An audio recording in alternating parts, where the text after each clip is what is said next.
Hi, I'm Cindy Burflat with League of Women Voters here in Detroit Lakes, Minnesota, with Roy Hammerling this morning, and we're going to talk a little bit about the freedom of religion. But first of all, Roy, would you tell us a little bit about yourself? Live in Detroit Lakes here, and was a former professor of church history at Concordia College in Moorhead, Minnesota. Wonderful. So let's go into our topic today, the freedom of religion. What does that mean? Well, first of all, thanks to you and League of Women Voters.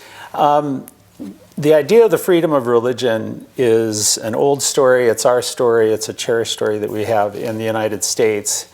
Something we have in our textbooks, our children, are things we teach them. Politicians talk about it all the time. The story basically, in a nutshell, is like this. On the Mayflower in 1620, a group of pilgrims come to the United States, or what they thought was the New World, and would be the United States, to flee religious persecutions in England. And the reason there's persecutions there is because the main religion there is the Anglican religion, and the king is both the head of the church and the head of the state. And so religious groups that were in a minority were persecuted against. And they decided to come to the New World to try to find a means by which they could express and live out their beliefs with freedom. That's the story in a nutshell. The next part of the story is something we don't often hear much about. It's kind of skipped over a little bit. Is when they get here, when the Pilgrims and the Puritans come to the United States or this area, they establish colonies, and immediately they have to set up governments.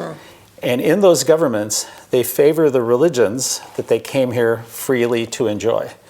And what happens over time is that when people move into those communities, say the Baptists, the Quakers, or others, they were disadvantaged. So for example, they were taxed. That money went to build churches for the Puritans and and the Pilgrims.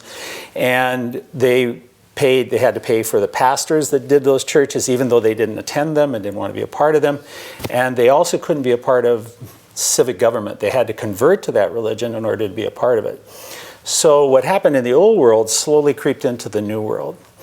And what our founding fathers understood was not only that freedom of religion is important, but that toleration of religion is important, because religious persecution, both in England and in the United States, which they saw, Jefferson, Benjamin Franklin, George Washington, they all saw this happening. They realized that if they were going to establish a government, the question was, how do you do that? And how do you do it to enshrine freedom of religion? So one of the things that Jefferson talks about is that he says, he writes in a letter to Benjamin Rush, "I have sworn upon the altar of God eternal hostility against every form of tyranny over the mind of man."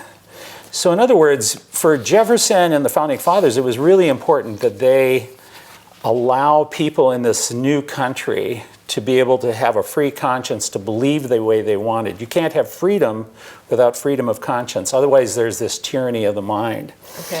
And so when you're going to establish the government, the next question is, how do you do that?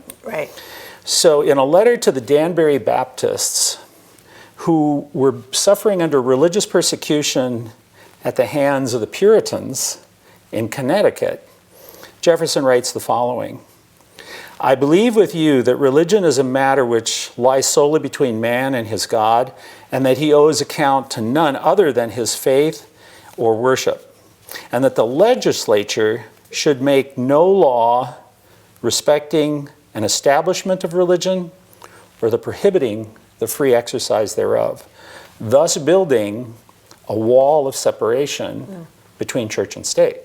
So Jefferson and the Founding Fathers knew that if you're going to keep religious intolerance out of the United States, of this new country that they hoped to build, that you had to have what they called the wall of separation. So in the First Amendment, there's that very same line: "The government shall make no law respecting an establishment of religion or prohibiting the free exercise thereof."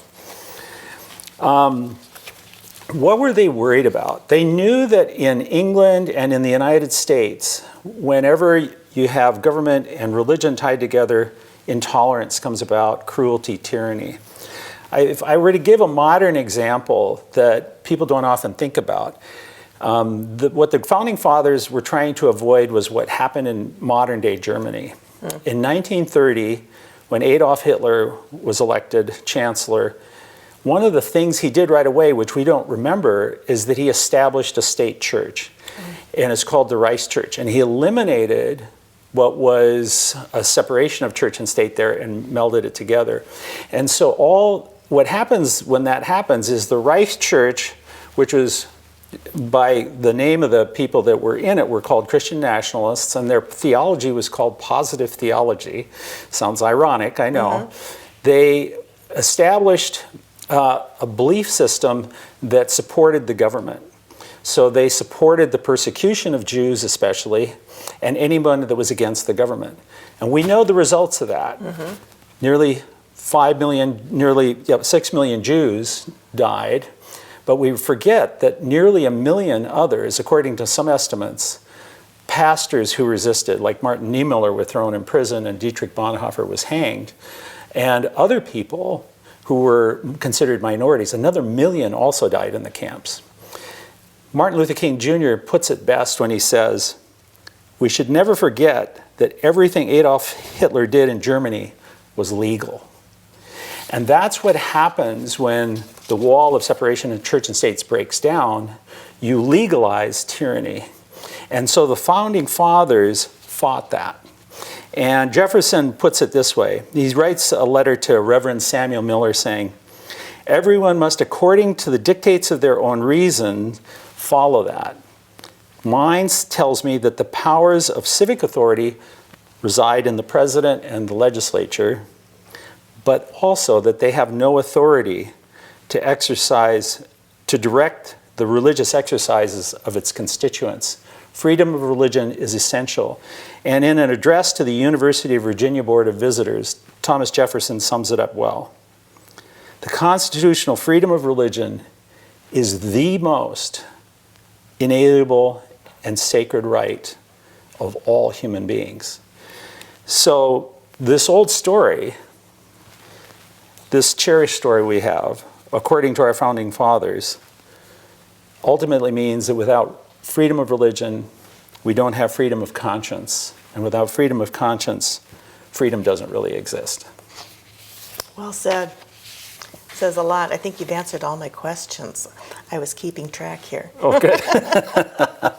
Thank you, Roy, for joining us today on this session of Snack-Sized Civics. And thank you to Mark Fritz for sponsoring this session of Snack-Sized Civics in memory of his grandmother, Florence, who valued the freedoms of religion.